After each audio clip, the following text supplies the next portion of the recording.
Welcome to Beekeeping Today podcast presented by Bee Culture. Beekeeping Today podcast is your source for beekeeping news, information, and entertainment. I'm Jeff Ott. And I'm Kim Flatham.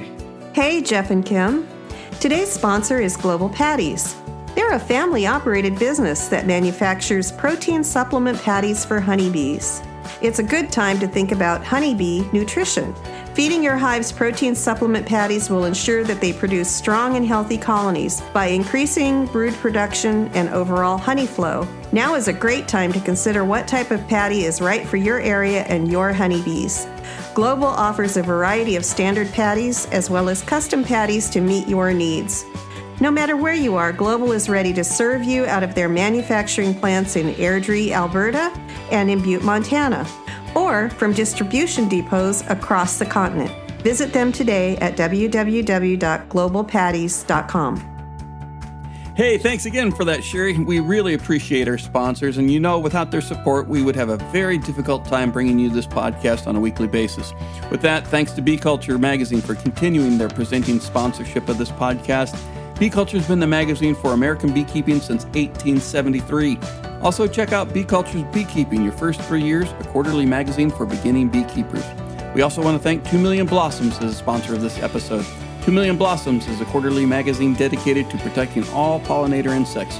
Learn more on our Season 2, Episode 9 podcast with editor and our guest co-host, Kirsten Trainer, and from visiting www.2millionblossoms.com, and that is with the number 2.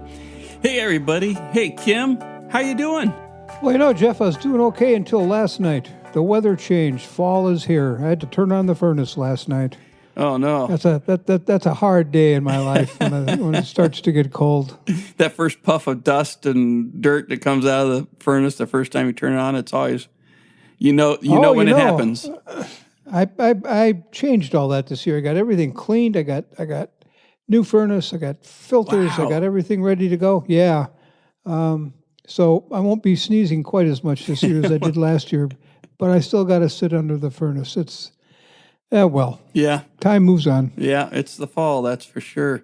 And getting the bees ready for fall, I've been doing the mite treatments and just always, no matter what you do, how hard, or at least how hard I work to trying to keep them healthy and mite-free, that first varroa mite drop after a OAV treatment is depressing.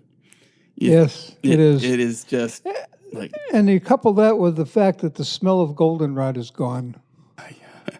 So, and you treated with formic acid this fall? You start... Formic Pro. Formic Pro, right. And have you checked any drops after that? Not yet. I figured I'd wait. It's supposed to be in 2 weeks, and I'm going to wait a week and then check and see what it looks like. But I can already see that it's doing some good. I mean, just watching the bees. Yeah. So, I hope it. I know it does what it's supposed to do. I hope I did it in time. Oh, I'm sure you did. All right. And so, hey, starting today, October 5th, is the start of the 4th International Bee and Hive Monitoring Conference. We've been talking about that the entire month of September. If you haven't signed up, it's still not too late. Go out there and check our show notes and you sign up. It's only $20, right, Kim?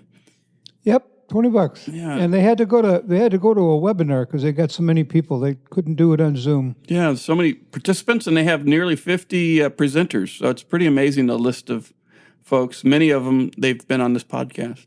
Yeah. Well, I'm looking forward to it. Yeah. Speaking of looking forward, we have a great guest today. This is a treat. Well, it is. I met Brittney Goodrich, and I met her not too long before I retired, and we did a few articles together. She is an agricultural economist, and she has got probably the most specialized field in her calling. She is studying pollination contracts, and I met her before she moved to Davis. She's at Davis now, and she is sitting in the middle of pollination contract country. I mean, the almond pollination is the biggest pollination business in the world, and she's trying to make heads or tails of what is working, what works, what doesn't, and I think we're going to learn a lot today. I'm looking forward to the interview. This will be something totally new for me. Yeah. Yeah. Well, not only new, but details and the evolution of contracts. A lot of people are still doing handshakes.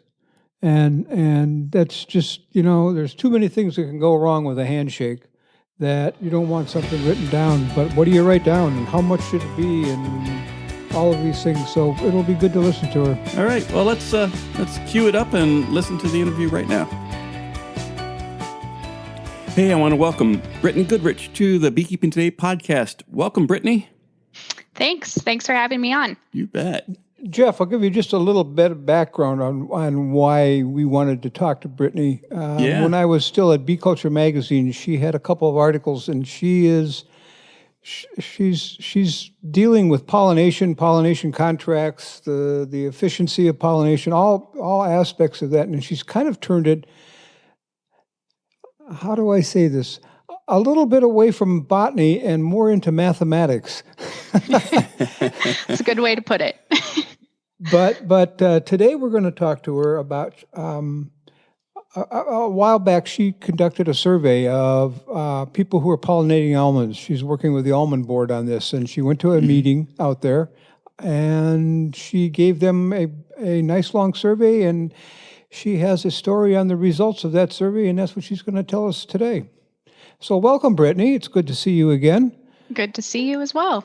And well, why don't you just go ahead and tell us how this how this survey started, and then some of the questions you asked, and then what you found out. All right. So this survey started as it was part of my dissertation research. So I originally did my dissertation work here at University of California, Davis, and kind of I feel like as everyone in beekeeping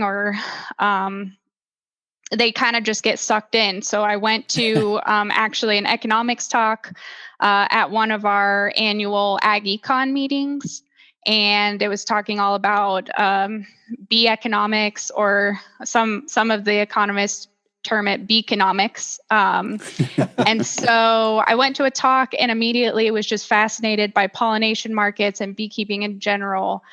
And so my dissertation advisor at the time, Rachel Goodhue, was very open to me kind of exploring different topics.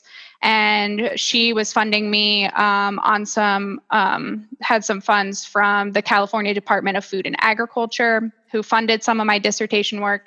And so she just kind of let me go out and talk with a bunch of beekeepers and almond growers about almond pollination.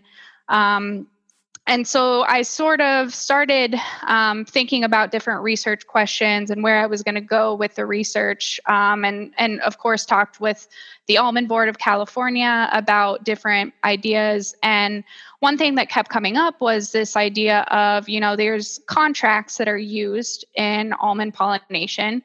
And I should step back a bit and say, because whenever you say contracts to a beekeeper, they're like, I don't have a contract. It's a handshake agreement with my grower, and I've been working with him for 20 years now. So when I say contracts, I still mean those handshake agreements. But there are these agreements between beekeepers and almond growers, and the Almond Board and the industry didn't have a good idea of overall what's in these contracts. What do they look like?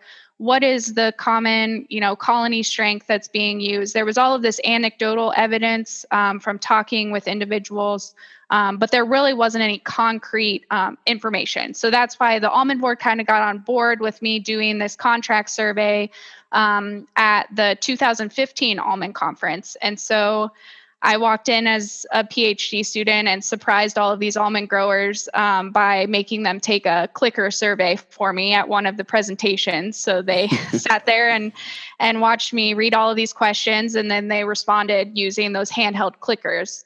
And then I also stayed around and did some paper surveys afterwards. So that's kind of how all of that kind of evolved into this contract survey, that the research that's come out of it. So your PhD is in economics then? Yes, agricultural economics. Yep. Agricultural economics. All right. So you are the first doctor of economics on our podcast. So it makes perfect. it a special episode for us. And I was telling Kim earlier, this is my first podcast. So hey, lots of firsts for us. There we go. Well, Brittney, I took a look at the survey that you gave these people, 22 questions, I believe, so it wasn't overbearing. I actually took it to see about how long it would take, assuming I knew a little bit about being an almond grower, and I know a little bit about being an almond grower. So it was, I'm going to say, max 20 minutes to do this. So I would guess the cooperation was probably pretty good. You didn't get the weary at the end giving up on it, did you? No, not really. So I was only given 15 minutes in this almond board, the almond presentation. So I only had 15 minutes. So I practiced that survey, reading it over and over. I had to be the most efficient at it, give them enough time that they could answer the questions, and then I had to move right on. So it was kind of an art form by the end. So there was that part of it, and then there was the paper survey. But anytime you're standing around at, a conference, and I was in the trade show area, just standing there trying to hand out these paper surveys, nobody likes taking surveys. It's like pulling teeth. Even I just conducted a survey in the fall with some cattle producers, and we paid them to do the survey. And it was still like pulling teeth. So, just trying to get people to do the survey is tough. But I think that it's important because a lot of really good information came out of it, and really useful information for almond growers and beekeepers and brokers. Well, I know one thing, and I'm going to generalize here, but in agriculture, when I fill out a survey, I'm giving away information. Right. I'm giving away my secrets, and I'm somewhat reluctant to do that because they work for me, and that's so I can see why that would. Right. Now, I will say that researchers have to go through a lot of hoops to get to the survey implementation part of things, and so we do actually have, through University of California, they have the Institutional Review Board. What you have to go through that to kind of show that you're not going to be making anybody's information, like you're not going to be putting it out there. You're not going to identify them even when you're doing the research. So there is kind of, regulations to make sure that researchers are staying in line with what they're supposed to be doing and not sharing your information.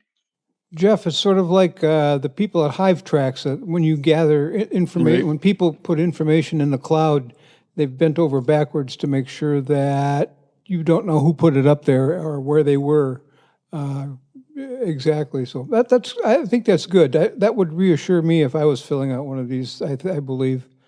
Yeah. So what kind of questions were you asking?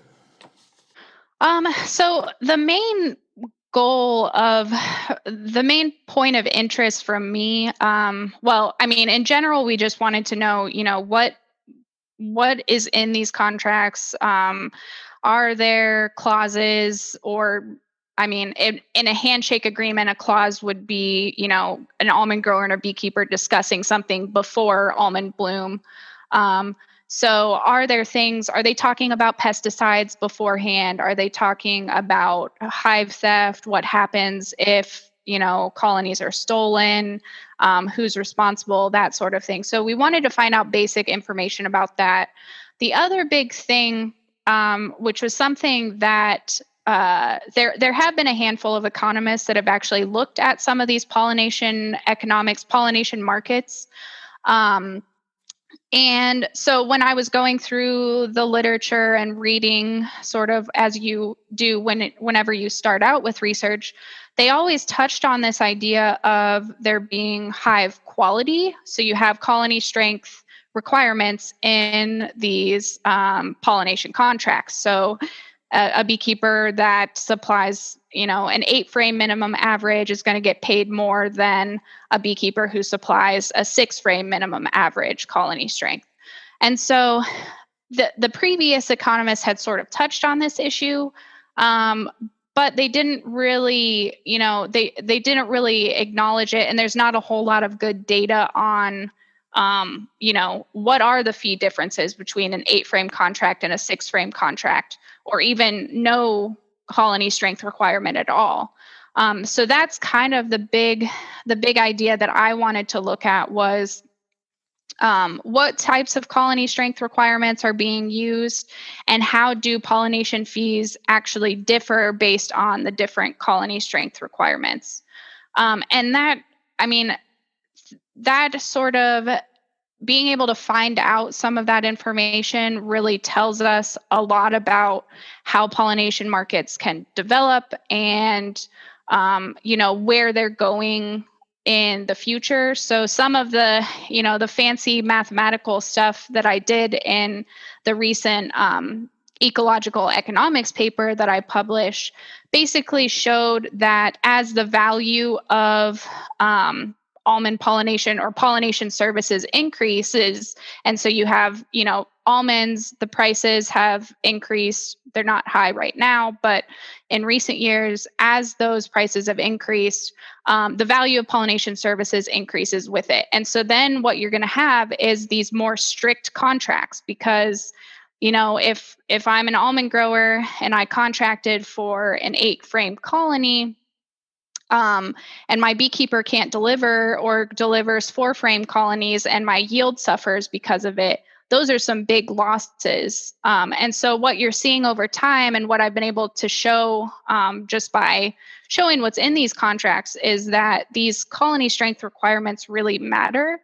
And over time, as we're already utilizing most of the honeybee colonies in the US for almond pollination. So as it's harder to find colonies, these colony strength requirements and pollination contracts are going to become even more important going forward. So yeah, I think that's kind of a lot.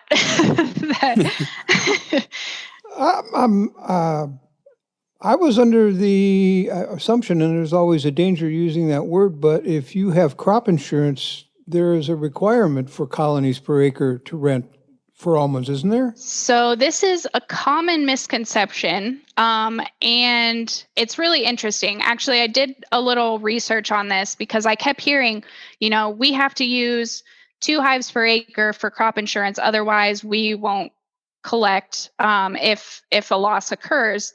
And actually now, since about, I think it's 2013, they started the crop insurance policy documents for almonds now state that you can actually substitute between colony strength and the hives per acre. And I can't remember exactly how it's phrased right now. I think it's you have to have at least 2 6-frame average colonies per acre or its equivalent. So you could have less than 1 or less than 2 8-frame colonies per acre. So you just have to have the frame equivalent per acre. And so you can actually substitute between colony strength and the hives per acre. And yeah, so you can substitute. I wouldn't recommend just like all of a sudden, like if there's an almond grower listening, don't go out and like significantly decrease the number of hives per acre without talking to your crop insurance agent, because that could lead to problems. But there is this flexibility now, and a lot of people aren't aware of the flexibility that's out there. So what I'm renting as a grower then is frames per acre. Right. Okay, well, that's a shift in the right direction, I would guess, in terms of it defines better the value of the pollination that you're renting. So, is that a frame? When you say frames per acre, is that frame of brood? Frame of how many bees? What constitutes a frame? So that's a good question. It's 75% covered in adult bees is what's considered a frame for pollination services. And that can be, and I think it's like 4 bees per square inch, if I remember correctly, if you want to get down to that. But really, the growers are often just concerned about the number of adult bees, because those are the ones that are doing the pollination, and the brood probably isn't going to develop in time to pollinate the almond blooms. So yeah. And that's a frame is both sides of that. Both sides. Frame. Yes. Yeah. Thank you. Okay. Well, that brings up the question then. The number of times I've been out there during almond bloom, somebody somewhere is inspecting those colonies. Mm-hmm. And does a grower hire that done? Is a grower doing it? Is he assuming that the beekeeper is right on when he says, "Yep, there's 8 frames in that box"? Yeah, so that's another interesting thing, and that's what I was trying to ask about in the survey that I did. So I did have a question in there about how often are you inspecting? So do you have a colony strength inspection performed every year? Do you never get them performed, or do you get them performed if you think colony strength is low? I can't remember the exact numbers there, but it was most people, I believe it was like 67% were never having a colony strength inspection performed. So that's kind of curious when you know that there's kind of like this standard colony strength of 8 frames out there, but some growers, or a lot of growers, aren't actually paying for that colony strength inspection. And so a lot of this stems from, at least what I think, is this relational nature of the industry. So it's not just like economists talk about it. It's not just like a one-time thing. It's a repeated game. So you are probably, if you're a beekeeper and an almond grower, you're probably going to contract for many years in a row. So if I'm a beekeeper and I supply some bees that are crappy and not good, chances are that almond grower is not going to want to contract with me in the future. And so there's sort of this reinforcing mechanism where you know that you have to maintain that relationship, so that the colony strength inspections might not be necessary if you know you don't want to break that relationship going forward.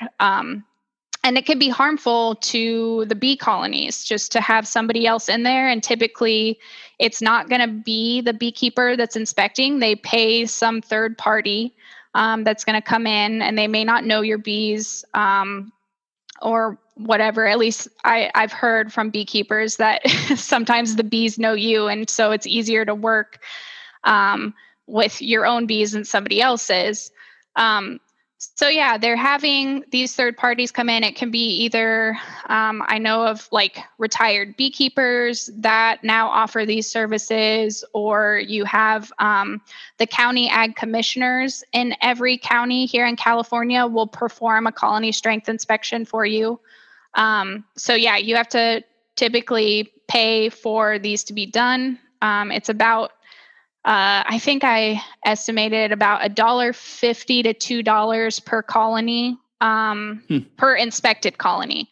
So, and you're only going to inspect around 10 to 25% of the colonies. So it's a fairly low cost for the grower, which even more so makes it's insurance, right. Basically. So, okay, I got 2 more questions here. One is, the beekeeper comes in and the inspection takes place, and there's 6.5 frames of bees in the colonies that are inspected. Okay, what happens? Well, it depends on the contract. So if they contracted for 6 frame average, then they're great. They're above what they needed. But more than likely, they're going to have contracted for an 8 frame average, which is pretty much the industry standard. I think over half of the growers in my survey answered that they do an 8 frame average. So it kind of just depends on the contract. Now, some growers have really formal contracts where they'll say, okay, you were basically 1.5 frames below that 8 frame average. So I'm going to penalize you, based on that 1.5 frames in a certain amount of money per colony. So it's multiplying by the number of frames that it was discounted. And then you have other ones that just say, well, you just bring in some more colonies and make up for that difference, and then we'll be good. So a majority, I think around 75% of the growers in my survey said that they do that. They communicate with a beekeeper to bring more colonies in if they're short, the on-colony strength. You can also have some other just type of fixed penalty if the colonies are too low in strength. And then there's just a lot of like implicit penalties that you can do. Like, all right, if this beekeeper brought me crappy colonies this year, well, next year I'm not going to contract with them. And it can be hard to find a good working relationship among, beekeepers and growers. There's a lot of trust on both sides. So that becomes, a pretty significant thing if you have to find a new grower and trust that he's, not going to kill your bees or not going to not pay you, and that sort of thing. What's the role of brokers in all of this? So, yeah, brokers, I think brokers are playing probably an increasing role, and I can't remember exactly. There's some estimate of how many colonies are brokered, but I can't remember it off the top of my head. But yeah, you definitely have these independent brokers here they're contracting with the beekeeper and they're contracting with the grower, and they're basically acting as that middleman and placing the colonies in the almond orchards. And so the beekeepers may not even ever interact with the almond grower. It kind of depends on how a specific broker does something. But then that's kind of, the almond grower is paying sort of a premium for these brokered colonies because the broker is going to make sure that he or she has, the colonies they contracted for, and so that they're going to have that good pollination that takes place. And the beekeeper also is kind of paying, or not paying, but taking a little bit of a discount there because the broker is actually taking on the risk of the almond grower not paying them. So they're really the broker sort of takes a little cut in the middle, of course, but really bears some of the risk on both sides. So if all of his or her beekeepers don't, if there's huge winter mortality rates, then they have to find colonies elsewhere, and the grower doesn't have to worry about doing that. So brokers are, they're great. And I think the industry has seen an increase in beekeepers that are sort of acting as brokers as well. So they, they'll just bring somebody else's colonies along with theirs to almond pollination. And a lot of that's because, their grower is expanding and the beekeeper doesn't have enough bees to meet these new almond orchards. And so they're like, okay, I'm just going to find this other beekeeper, bring his bees with mine, and call it good. So yeah, there's definitely a huge aspect of brokering in this industry as well. Yes, I know a few of them, and over the years in talking with them, I like the way you phrased it. They take risk on both sides. I hadn't thought of it that way. So yeah. It's they earn their money. Right, they definitely do. Yeah. So the relationship between beekeeper and a grower, if it goes sour, for whatever reason, and does a beekeeper get kicked off from an orchard? Does that ever happen? So in my survey, I did ask this question: if the colony strength is low enough, would you actually remove their colonies and bring in somebody else's? And only about 8% of the growers in the survey said that they would do that. I don't think,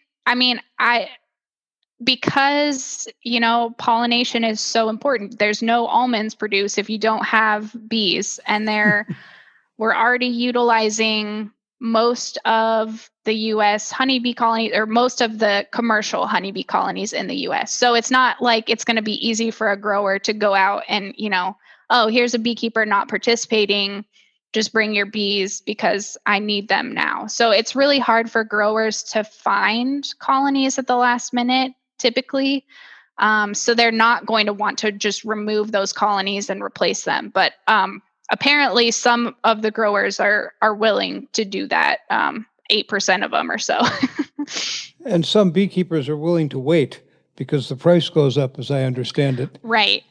And so that's what's interesting too about some of this research is really like you see, almond acreage is still going in. It's still expanding. We're, already utilizing most of the colonies. So, all else equal, prices are going to increase. And so what that means is that I'm not saying that beekeepers would do this, but they may contract for $200 a colony, and then some grower is desperate and offers $300 a colony. And even if that, beekeeper had been working with his grower for 10 plus years, maybe that extra $100 a colony is worth breaking that, relationship contract that they had together. And so I think as time goes on, we've certainly saw the almond pollination market become more formal, more written contracts. And I think it's because there's increasing risk on both sides. So the beekeeper, has this incentive almost to break the contracts that they've had for a long time because somebody's offering way more per colony because they're desperate. And on the other hand, the grower really needs, these colonies, otherwise he doesn't produce any almonds. And so because there's that increasing risk on both sides, it really lends itself to either using a broker to take on some of that risk or, establishing these really formal written contracts. Yeah, I can see where that would work both ways. Hello, beekeepers. Your honeybees face a lot of challenges out there. Unbalanced food sources from monoculture crops, holding yards, drought, food shortages, antibiotics, pesticides, and pathogens like chalk brood. To overcome these challenges, your bees need the multiple bacteria that are in all nectars, pollens, and the environment. These bacteria aid honeybees' digestion and improve your honeybees' response and resilience to pesticides. Now you can help improve your honey colony health with a quick, easy, and safe-to-use product. Strong Microbial's Super DFM Honeybee uses naturally occurring bacteria to restore the healthy gut biome of your honeybees. Check them out today at www.strongmicrobials.com. Jeff, have you ever done any pollination? Only pumpkins. Only pumpkins, really? Only pumpkins, yeah. Did you have a contract? No. Not a written contract. Not It a was written verbal. contract. With Yeah. Farmer Bob. Yeah, It was a Farmer handshake. Bob. All right. Yeah, it was. Yeah. Well, and I did ask about that with the growers, whether they had handshake agreements or written contracts. And it was surprisingly used, I think about 42% either way. So they were used to about the same extent. The only issue with this survey is that it's done at the 2015, the Almond Conference. And what I kind of found when I was digging through the data is that some of the growers overwhelmingly were much larger operations that took my survey. So we may be overstating how formal the contracts were, for the whole industry. But I was surprised to see that it was, basically used to about the same extent on either side. Do any of these growers? Okay, I've got almonds over here, and I've got apples and peaches or whatever over there, and they hire a beekeeper, and you move them out of the almonds, and when they move out of the almonds, they're big and strong and healthy because they've had they got a box full of bitter almond honey and a whole lot of pollen and a lot of bees coming out. So I take them over and do my apples. Do many people do? Are there any people, or not any, but how many people about do that? And is that a second? I know some places that's a second crop, so you get paid for that too, right?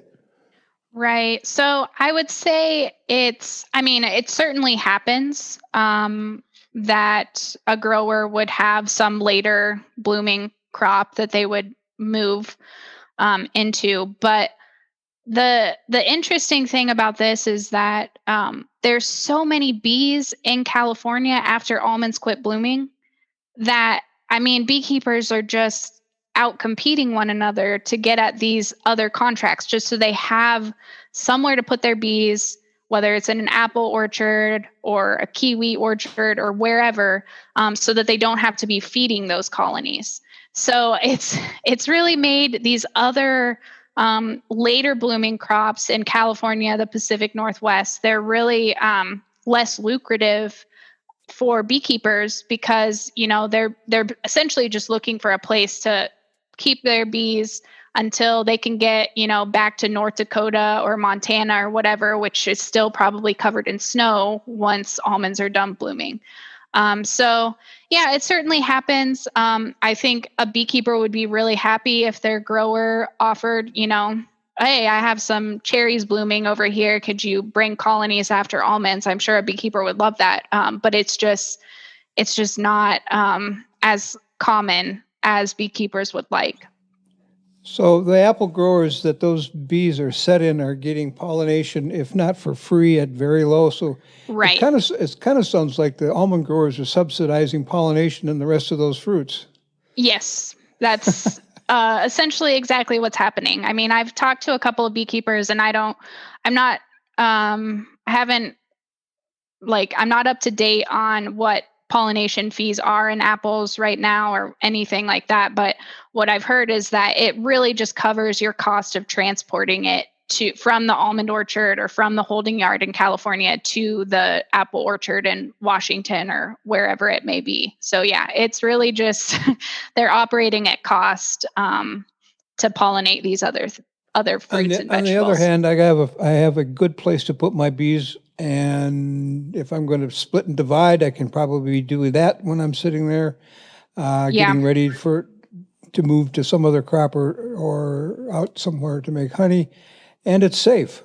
And there's food, right. There's food and it's safe. So I guess it kind of balances out in the long run. What other part of this survey, Brittney, haven't we covered that you found? You said one thing a minute ago, that one thing you found really surprising. What other surprises did you find here? That's a good question. I'm trying to think if there were any surprising things. I think we found pretty much, most of the stuff that we found was expected. I guess the overwhelming amount of colonies that are contracted at an 8-frame average. I had heard that anecdotally. It was interesting to see that on paper. And then I guess you could actually see, so this was the first time you could actually see there's hard data on these differences in pollination fees offered by the different colony strength levels. So you could actually see in the survey where, growers that offered, really high pollination fees for, there were some growers that would offer really high pollination fees for, the 10 frame plus average colony strength. And then you'd have the lowest fees would be for those growers that didn't have any minimum average colony strength or had very low colony strength, like 4 or 5 frames. So you could actually see this relationship between the fees and the colony strength, which, again, I'd heard anecdotally was there, but you didn't have really any hard evidence of that occurring. So that was something interesting. Brings up the question, and I'm guessing growers have a feel for, I know what my yield will be on any given average year for 6 frames, 8 frames, and 10 frames, and 10's worth it? I don't know. I wish, as far as I can tell, there's not a whole lot of information out there on the benefits of the different colony strength. And we also don't really know what hive densities they were stocking either. So, well, I mean, I guess I did ask, I asked for a sort of a range. Ideally, I would have had the actual hive density, so the actual number of hives per acre. But if because you might see that these growers with the 10 frame average have fewer, they're stocking less than the 2 hives per acre standard. And you might have that the 6 frame average growers are maybe stocking 2.2 hives per acre or something larger, so that you have the same amount of bees, just different hive densities. So what they need to look at is that frames per acre that we were talking about earlier. Right, frames per acre is important. More frames per acre going to give me more almonds per acre. Which I've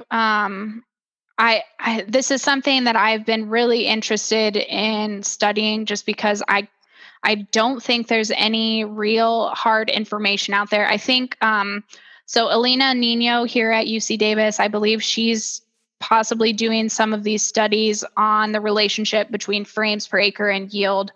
I'm in the process, I've hooked up with Denise Qualls, the pollination broker, who also does third-party inspections. And so we're trying to take some of her colony strength inspection data and sort of look at this relationship. But that involves, asking for growers' yields, which they're not necessarily happy to give you. And so I'm hoping to do something with that at some point, because I think there really is this need for that information, especially now that it costs so much for growers to rent these colonies. I mean, you went from it being 5% of almond growers' operating costs a year in, the mid 1990s, and now it's up to 15 to 20% of their annual operating costs is pollination.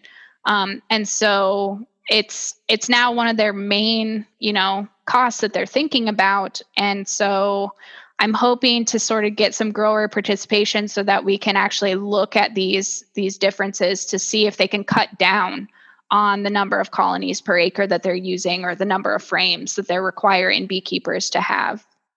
Or if they should ramp it up.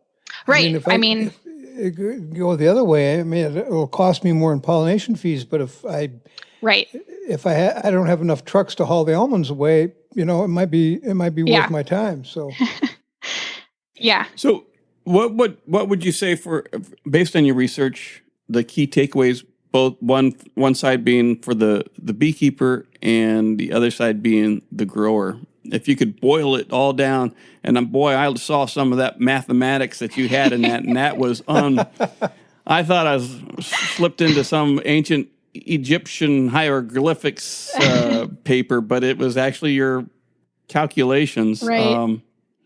If you could boil it all down to the beekeeper and the grower. Yeah. So one thing this for the beekeeper, this comes out of, this paper that I have and others, is this idea of colony strength and sort of the interaction between colony strength and winter mortality. So what I've been able to show here is that, beekeepers are actually being paid according to the colony strength that they bring. So higher strength colonies are getting higher pollination fees, where lower strength colonies are getting lower fees. But the interesting thing that I think a lot of policymakers and maybe beekeepers don't necessarily think about, probably beekeepers think about it because it directly relates to their revenues, but is this, if they're experiencing colony health issues during one winter, and they go to bring their bees to almonds and they just can't get them up to, the 8 frame average that their almond growers wanting, they're getting penalized oftentimes in the per colony fee that they're getting. So they're going to get a discounted pollination fee. And on top of that, they've already lost, maybe 40% of their colonies over that winter. And so what you really see here that I think is important is these colony health issues for beekeepers really compound in terms of decreasing not only the quantity that they're able to rent out for almond pollination, but then also they're being discounted on the price aspect of things as well.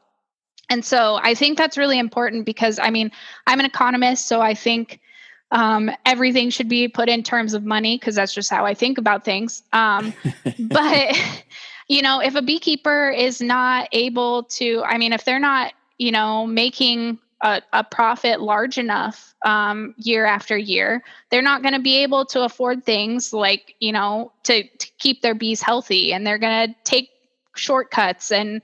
And so that really has an effect on, the longevity, the sustainability of beekeeping operations here. And so I think that aspect's important for beekeepers. And then it's also important for almond growers to keep that in mind. And so I try, and every time I sort of talk to almond growers about pollination or write an article, I try to remind them of this, because you're not helping yourself if you're just trying to get the lowest pollination fee possible. Because that beekeeper, maybe you get the lowest pollination fee this year, but then that beekeeper goes out of business. And then what are you going to do next year? And so by, recognizing that there is this risk in colony health and the prices that beekeepers receive, as an almond grower, recognizing that, and like, if your beekeeper can't provide the number of colonies contracted, or maybe, they're at 7.5 frames instead of 8, maybe give them a break, because, they're trying to make it happen. And so that's kind of what comes out of this, is that there's really this underlying risk to both parties. And so trying to get that efficient risk sharing is, I mean, ideally, I guess, maybe not ideally, but if you had a completely integrated almond grower beekeeper, they'd both be sharing, all of that risk from yield to colony strength and winter mortality. But that's, it's very hard for an almond grower and a beekeeper to merge and everyone come out on top. So, so just there's this underlying risk that I think is really important in this industry. Thanks. That is a good message. I hope people take that one home because a lot of people don't look at it like that, shared risk. So right. Real quick, in just the last little bit of time here, and maybe we'll have to have you back to talk about it, but I know that you have another paper that you worked on looking at the impact of the use of pesticides and fungicides and surfactants and all of the other sides in almond fields and effect on the beekeepers. Can you just kind of give us a highlight to that? And then Yeah. So I know that pesticides are often, demonized when it comes to beekeeping, and a lot of the commercial beekeepers that I've talked to really understand that growers, in order to be, profitable, an almond grower has to apply pesticides. And so commercial beekeepers recognize this, and, they understand sometimes that it has to happen. So this paper will come out in California Agriculture in the next couple of months sometime. But this was a paper a co-author, Jenny Durant, and I had been working on for a while. And we just wanted to look at, almonds are huge for beekeeping. They're a lot of times it's half of beekeeping revenues or maybe more. And so how has the industry trended in terms of pesticide use over time? So just, California has this really great pesticide use reporting database, great for researchers, probably not great for growers because it annoys them. But so we just Jenny did some amazing work basically trying to find us a subset of pesticides to look at. So we really only wanted to look at pesticides that are known to be bee toxic or suspected to be bee toxic. And so she went through all of the University of California IPM guidelines, and I believe the Pacific Northwest guidelines, and sort of gave us a subset of pesticides to look at. And ultimately, I mean, what we found was over time, almond growers have reduced the number of applications of pesticides per acre during almond bloom, and we specify almond bloom as being February 15th to March 15th. Now that varies from year to year a little bit, but we just went with one time frame. But overall, applications per acre, active ingredient per acre in almonds has trended downward over time. And that's great. Great for beekeepers. And the one thing that we also wanted to look at, though, was this issue of there's a lot of pesticides that may have sublethal impacts on bees. And you've heard, anecdotally, you'll hear beekeepers talk about some of these things. And the problem with that is that if they're not, highly toxic to bees, but they are sublethally toxic, they may not be labeled by the EPA or required to have a label by the EPA. So we wanted to look at some of these pesticides that have an EPA precautionary statement about whether they're toxic to bees, and then also look at ones that don't have that precautionary statement, but there's a lot of them like fungicides, insect growth regulators, that sort of thing, that have been scientifically shown to have sublethal impacts but are not labeled. And so what we found was that there was this distinct pattern. We sort of just plotted out basically a histogram of pesticide applications over time, and we showed where almond bloom was. And you can see that if there's a precautionary statement on the label, you have all of these applications right up until February 15th, and then they drastically drop off. And so you have almond growers, they're following the label, they're not applying these bee toxic pesticides. But then you have almost the opposite effect when you have these other pesticides that are not labeled with a precautionary statement. And so you have a lot of applications still taking place during bloom. And a lot of this is primarily fungicides, because growers need to apply that if it's raining, which a lot of times it rains during this time of year during that time of year in California. And so what we found was that they're still applying these if they don't have precautionary statements. And so that's really important. And Jenny and I have both talked with folks at EPA about this, and the EPA is collecting, they do require collecting some of the sublethal information from pesticide manufacturers.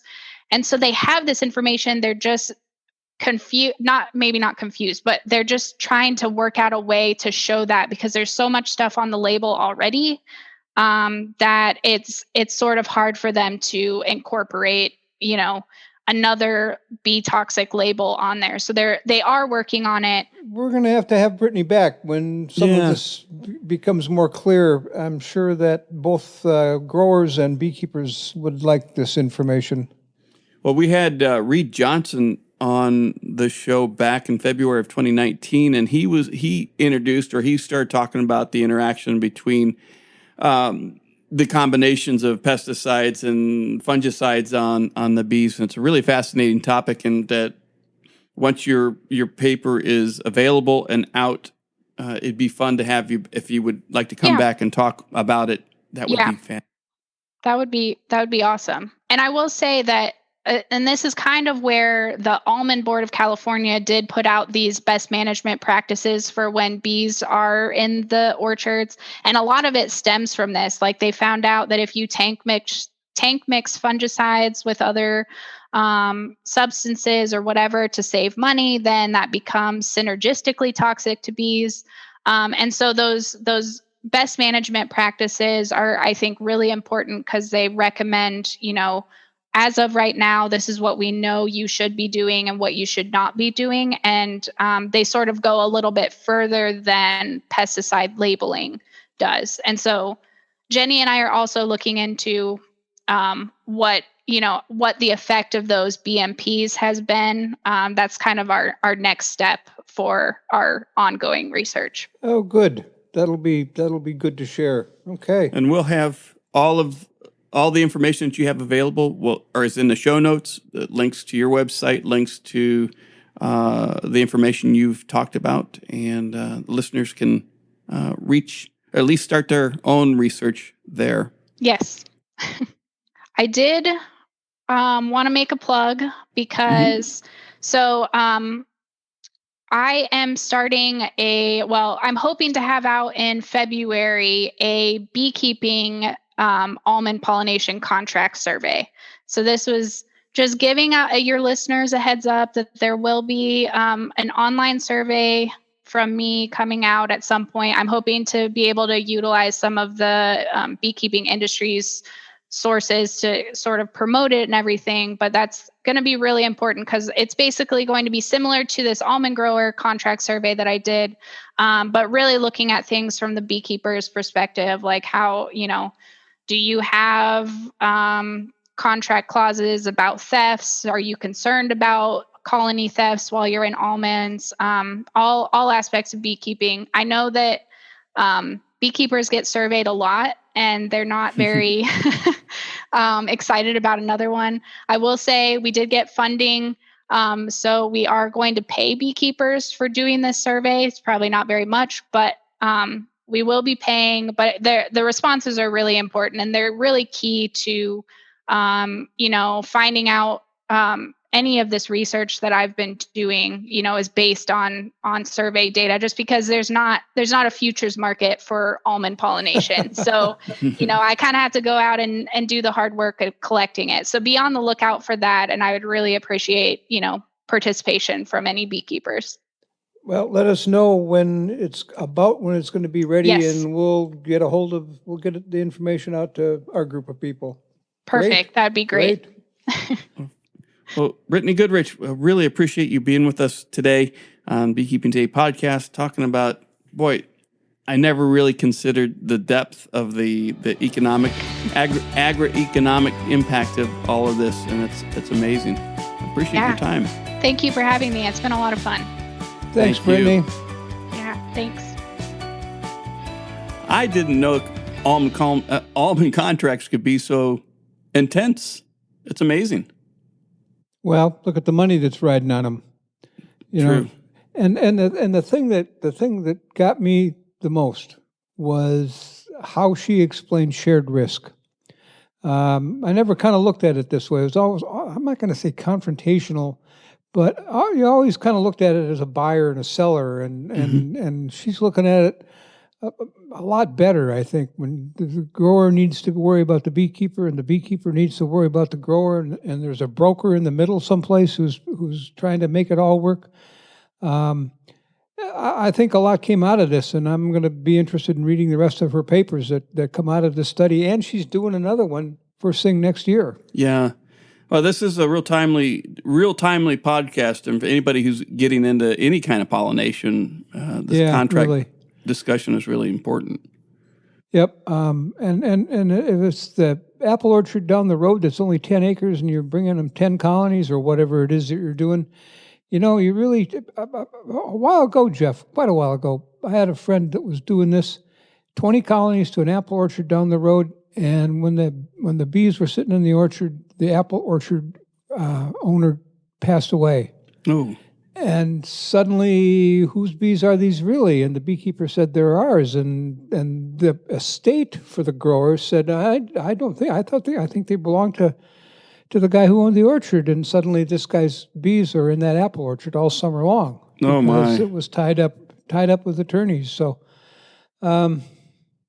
yeah, it can get messy no matter how big a scale you are or how small a scale you are. So it pays to have something written down. Absolutely. Whether it be between the grower and the beekeeper or two beekeepers, if I'm giving you my bees to take down to California to pollinate, there should be some sort of agreement. Whose liability are those bees? I think that should be covered. And what happens if you don't bring them back? That's been an issue here in Ohio a while back. is a guy went around and collected up a whole bunch of colonies from different beekeepers, took them out west, and never came back. Oh gosh. Well, and who's liable if the truck spills? Exactly. Yeah. And trucking is more than not, but not exclusively, run by private companies. Beekeepers, I'm not going to say never. Certainly some do, but there's trucking companies that specialize in hauling bees, and they know what they're doing, and you can be fairly safe, feel fairly safe that once you put your bees on that truck, they're going to be taken care of, and if there's a problem, that's going to be taken care of. But not everybody. Well, as they say, things happen, and it's always best to protect yourself, both from a pollination standpoint and any of this, to make sure you have more than just a handshake, I think. Yep. One more thing, Jeff. Yeah. There's one more thing. On our webpage this time, we put 24 points to consider when writing a contract or when thinking about a contract. And Brittney helped put this together. I came up with some. I worked with some beekeepers and some brokers, and came up with the other ones. It's 24 really good, solid points. Go and get that list if you're even thinking about pollinating, because this will point out some of the things that you might not think of.